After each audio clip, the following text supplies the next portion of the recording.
Սրբազան հայրեր, նախ ուրախ եմ ձեզ տեսնելու համար եւ ուզում եմ շնորհակալություն հայտնել ձեզ ձեր սկզբունքային դիրքորոշման համար, որ դուք այսօր արտահայտել եք հրապարակային կերպով եւ գիտեք, ես կարծում եմ, որ այն թեման, որը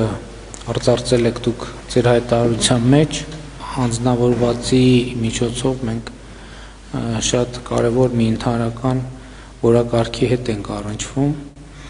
Ես շատ երկար մտածել եմ եւ եկել եմ հետեւյալ մի հետեւության ինքս ինձ համար, որ նաեւ կիսել եմ հանրության հետ եւ հարկ եմ համարում կիսել նաեւ ձեզ հետ, որ մենք շատ խոսում ենք արժեքահենք հանրություն, արժեքահենք պետություն, արժեքահենք հասարակություն ունենալու մասին։ Եվ դա մեր նպատակը եւ խնդիրն է եւ որտեվ այնուամենայնիվ ցանկացած պետություն ինքը հենված է բացի զուտ իրավական տրամաբանությունից,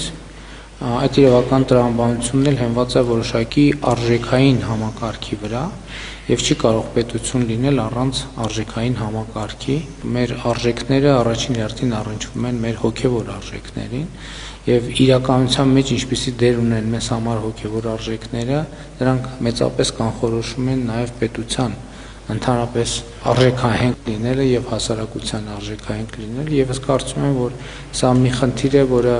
որի հետ առնչվել է եւ որի վերաբերյալ դիրքորոշումներ արտահայտելը մեր պետության հետագա զարգացման եւ ճակատագրի համար ունի շատ կարեւոր առնչություն եւ ես կարդացել եմ ձեր հայտարարությունը հենց այդ դիտանկյունից, որ ես ամենայն դեպս տեսել եմ արտահայտությունը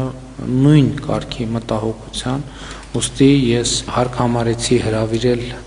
ձեզ հանդիպման եւ զրույցի եւ ուզում եմ շնորհակալություն հայտնել ձեզ, որ ընդունել եք հրավերը եւ պատրաստ եք նման խոսակցության եւ քննարկման